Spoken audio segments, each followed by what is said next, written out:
Dear students, today difference between AI, ML and DS తెలుసుకుందాము. Suppose ఇది ఒక model అనుకోండి.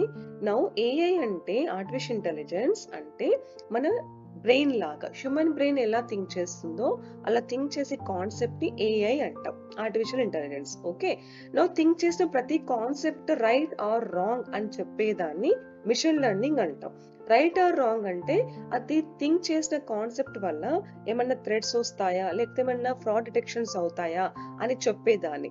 సో సింప్లీ మిషన్ లెర్నింగ్ అంటే సబ్సెట్ ఆఫ్ ద బ్రెయిన్ అని చెప్పొచ్చు. Okay, no coming to data science. Data science అంటే ఈ AI ML థింక్ చేసిన టాస్క్ ని అంటే వర్క్ ని పర్ఫామ్ చేయడానికి ప్రోగ్రామ్ రాస్తాం కదా, ఆ కాన్సెప్ట్ ని డేటా సైన్స్ అంటాం. ఇంకా దీని గురించి మీకు డీటెయిల్స్ కావాలంటే మన ఛానల్లో ఫుల్ వీడియో ఉంది, లింక్ కింద ఇస్తాను. Please follow that link.